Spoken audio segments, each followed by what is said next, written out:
Silakan Pak, waktu Anda. Bertanya 1 menit. Kami persilakan Pak Mahfud. Baik, Bapak Cawapres Pak Muhaimin, saya melihat ya di dalam visi misi Anda itu ada rayaan ICOR 45, efisiensi akan meningkat. Nah Pak, kalau itu bisa dicapai seperti di tahun 89, 91, maka pertumbuhan ekonomi kita ini bisa mencapai 7% lah. Kalau 4 saja, Anda punya visi targetnya itu ICOR-nya 4 sampai 5. Padahal pertumbuhan dengan 4 saja itu bisa 7% pertumbuhan ekonomi nasional. Sehingga dengan demikian saya kok jadi ingin tahu kenapa di dalam visi misi Anda tingkat pertumbuhan yang ditargetkan hanya 5 sampai 65. Kok tidak berani 7? Kalau 4 apalagi sampai 5, seharusnya berani sampai 7 selesai. Silakan waktu Anda 2 menit. Terima kasih. Kalau membuat target pertumbuhan bisa saja 7-8% bisa saja. Tetapi yang ingin kita wujudkan adalah pertumbuhan yang berkualitas dan inklusif, di mana setiap pertumbuhan itu memiliki apa yang disebut sebagai dampak langsung di dalam penyerapan tenaga kerja, di dalam peningkatan pendapatan masyarakat, di dalam satu percepatan pemerataan pembangunan. Target 5,5 sampai 6% itu dengan kalkulasi agar kalau kita tidak terlampau realistis, kita khawatir ujung-ujungnya utang luar negeri lagi. Utang luar negeri yang terlampau banyak ini mengakibatkan beban bukan hanya pemerintahan hari ini, tetapi juga anak turun kita akan mengalami banyak beban utang yang panjang. Salah satunya adalah bagaimana agar APBN kita sehat. Sekarang saja prosentasi 3.000 triliun APBN aja untuk membayar utangnya cukup tinggi, sehingga mengurangi tidak kurang dari 20% APBN kita untuk membayar utang luar negeri.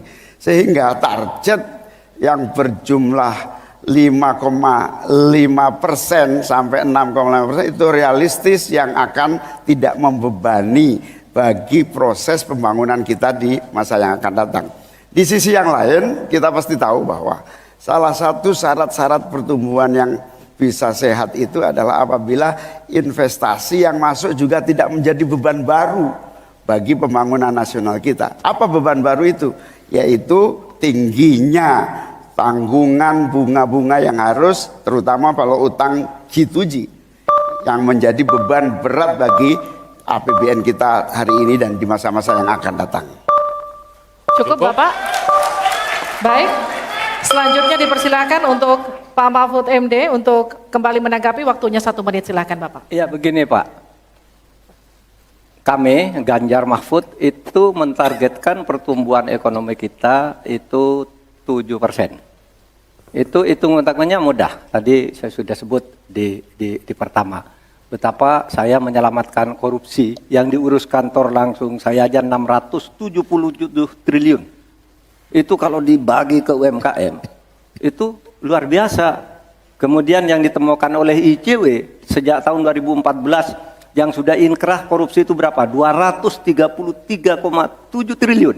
Nah ini kalau kita pangkas melalui penegakan hukum yang benar, ini bisa mencapai 7. Tapi Anda menyimpang dari rumus yang selama ini terjadi. Kalau Anda berani dengan ICOR 4 saja, Anda pasti bisa 7%.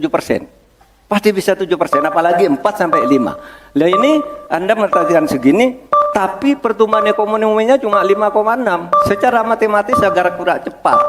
Selesai. Silakan ditanggapi. Harap tenang.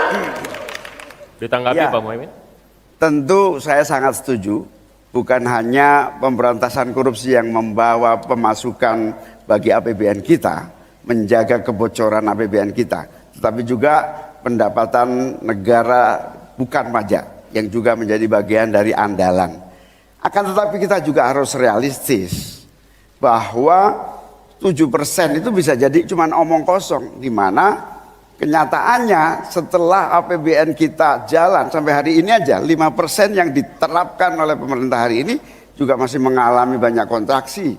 Dalam arti utang luar negeri masih menjadi andalan utama, sekaligus kita juga menyaksikan bagaimana 5% itu realnya di lapangan tidak sampai 5%. Sehingga saya khawatir kalau target 7% itu dipaksakan, ujungnya bukan pertumbuhan yang sehat tetapi pertumbuhan semu yang keropos.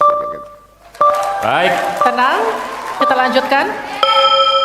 Demikian, pertanyaan Mahfud dan jawaban Muhaimin terkait pertumbuhan ekonomi pada sesi tanya jawab debat calon wakil presiden tanggal 22 Desember 2023.